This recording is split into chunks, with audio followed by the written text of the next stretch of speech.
he said he just got word that his company said they're no longer going to pay for health insurance. Don't know what they're going to do. Well, you know, for all of you out there who, and there's so many people who still are in that circumstance, and we'll talk about being deprived of your dignity, not being able to take care of your family if you don't have health insurance is I think, one of the most consequential things that can happen to a person. And so, you know, for all of you out there this year in budget process to over the parts of the federal budget, reducing overall government spending. But as recently as late last year, the White House has asked Congress for an additional $10 billion in crisis funds. The money never came through, and now the administration has agreed to give $27 billion back, including a significant portion of what remained in the fund for emergency preparedness and response. States are in the process of allocating money towards new programs. A guaranteed income program in Wisconsin issued its latest payment worth $500. The payments are put forward every single month, and a lot of people receive them and receive the money they need. And the program as a whole will be the last one for one more year. This first payment was issued in September, and the final payment will be sent in August. But even a household of two, for example, can make more than $36,000 and get the payments every single month. Now, some governors are backing a one-time tax rebate to put as much as $800 in the pockets of the American people. And the governor told reporters a paycheck does not go as far as it did 2 years ago, and I'm working to give nearly $1 billion back to the hands of hardworking, tax-paying Alabama residents. But applications for new guaranteed income programs in Massachusetts, for example, opened, with selected participants receiving monthly payments of up to $500. So folks, it's great to see that Joe Biden is actually doing something to help the American people, which since mid-2022, politicians have warned Americans and a growing number of tax people to be exact about this. And the IRS has said that it wants to hire new employees using funds from the $80 billion allocated to the Inflation Reduction Act. But according to several experts, the IRS does not plan to use all of that funding for hiring purposes alone. As the New York Times pointed out, the IRS total number of full-time employees is 20% fewer than what the agency had in 2010.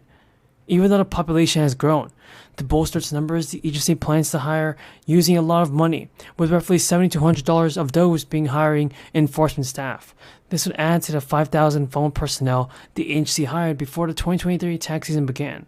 Increased funding to the agency would help it more experienced auditors who can handle complicated tax filings. It can help the agency close the annual gap between what is owed and what is collected. The agency has said that it wants to help taxpayers get the deductions and tax credits they deserve. Right now, the focus is on providing eligible and educational materials that break down deductions in plain language. So hopefully people can get their stimulus cash. Folks, we have a lot of news about the fourth stimulus check, Social Security benefits, SSI, and SSDI. Continue watching this video because you don't want to miss out on this. For the vast majority of Social Security beneficiaries, their monthly check is vital to their financial well-being. After 20 years of annual polling, it is found that no less than 80% of retirees rely on their Social Security benefit in some capacity to meet their monthly expenses. But with the U.S. debt limit and ceiling deadline looming, more than 66 million beneficiaries are wondering whether the Social Security checks will be on the shopping block. The debt ceiling represents the authorized borrowing limit for the federal government. It's important to keep in mind that it doesn't include borrowing for new spending or projects. Rather, it's to cover the federal debt limit and existing financial obligations. At no point in America's history has the federal government defaulted on its legal financial obligations, which is why the current debt limit impasse between Democrats and Republicans on Capitol Hill was turning heads. The expectation prior to this week is that Treasury lawmakers had perhaps 2 or 3 months. In that time, there were significant decreases in child poverty and food scarcity. Government data showed upticks in spending on necessities like clothing, utilities, and much more. Republicans in Congress and Joe Manchin have let it expire, everybody, according to Republicans. This year, the credit reverts to its pre-2021 structure, a non-refundable credit worth of $2,000 per child, ages 16 and under, that is. The Guardians receive that when they file a tax return next year, but the expanded child tax credit payments have been paused, even though they help many families stay afloat as inflation skyrocketed. Reports have found that millions of children have fallen back into poverty. States have stepped in to make up some of the difference, and Vermont joins 9 other states in offering a state-level child tax credit, in addition to California, Colorado, Idaho, and New Mexico, and some other states. Additionally, North Carolina offers a child deduction rather than a credit, and Michigan's state legislature has passed a credit worth $500 for most children, though it is not law yet. Connecticut is offering a one-time tax rebate worth of $250 per child, capped at $750 for 3 children.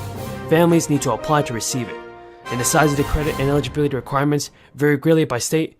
Vermont's $1,000 payment, for example, is reserved for children 5 and under and families earning $125,000 or less. In Massachusetts, existing tax deductions for dependents were converted into two refundable credits.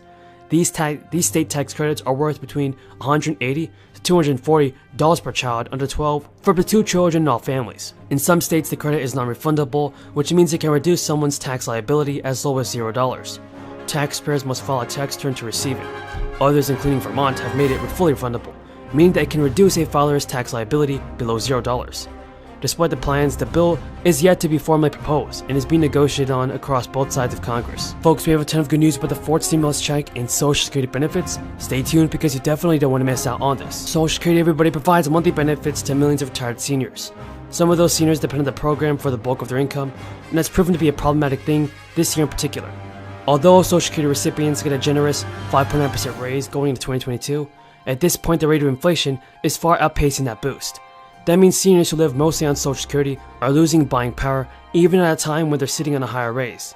But that's not the only issue with depending heavily on Social Security. In future, Social Security may have to cut benefits to the tune of 20% due to revenue shortfall. That could leave many seniors in the lurch. In the coming years, Social Security expects to owe more in benefits than it collects in revenue, due largely to an anticipated mass exodus of baby boomers from the workforce. The good news is that Social Security has trust funds it can tap to keep up with scheduled benefits. But once those trust funds run out of money, benefits will be cut back on the table. Meanwhile, the Social Security trustees recently released a 2022 report, and it projects that the program's trust funds will run out of money in 2034. From there, Social Security may have to slash benefit income guidelines. But due to the cost of living adjustment, some Louisiana households may see a decrease in SNAP and other benefits, according to the Louisiana Department of Children and Services. This has so far affected millions of people under the Family Independence Temporary Assistance Program and SNAP program as well. State officials have said that these benefits will decrease in January. The cost of living is already increasing every single day. But now, once again, food inflation is outpacing overall inflation.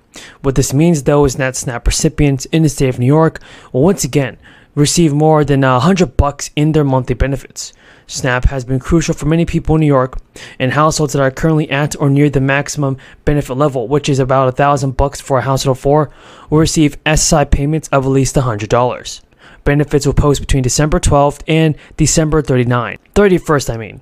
An estimated $234 million in federal funding will be infused into New York's economy as a result of additional benefits. Since January, the program has contributed more than $2 billion into the state's economy, playing a critical role in the state's economic